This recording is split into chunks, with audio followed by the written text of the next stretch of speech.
हे guys good morning. आज होता बैलपोळा आणि मेन थिंग की मला सुट्टी होती आणि बुधवारी गणपती बसणार आहे. आम्ही बसवत असतो. तर मग मला वेळ नसता भेटलेला कारण मध्ये त्याचे 2 दिवस आहे, मंडे ट्यूसडे. ट्यूसडेला पण हरतालिकाचा उपवास आहे आणि सोमवारी माझा सेमिनार आहे, म्हणून मी त्यामध्ये बिझी असल्यामुळे मी आज साफसफाईला काढलेलं किचन. थोडंफार जास्त नाही केलेलं मी.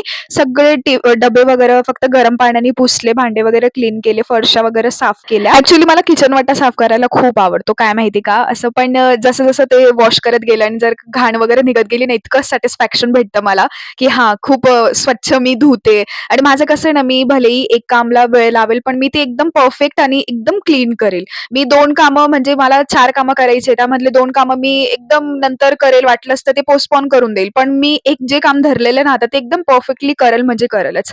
मग त्यानंतर काही कपडे टाकलेले धुवायला. मग मी आज हेअर वॉश करून घेतलेले कारण संडेला मला टाईम नाहीये. माझं सेमिनारच्या टेन्शनमध्ये मी राहिले आणि आज मी पुरणपोळीचा स्वयंपाक करणार होती. मग सर्वात पहिले तर मी नाश्ता केलेलं, म्हणजे नाश्त्यामध्ये दूध पिलेलं. त्यानंतर मी सुरुवात केली करायला.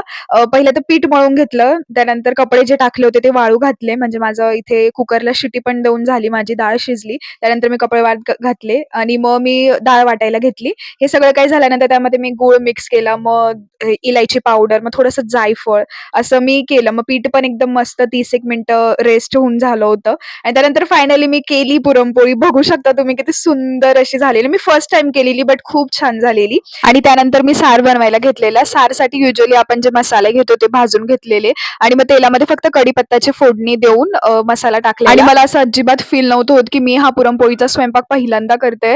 होपफुली तो खूप छान झालेला, सर्वांना फार आवडलेला. That's it for today. Thank you for watching. भेटूयात उद्याच्या व्लॉगला. सबस्क्राईब करायला विसरू नका. Bye bye.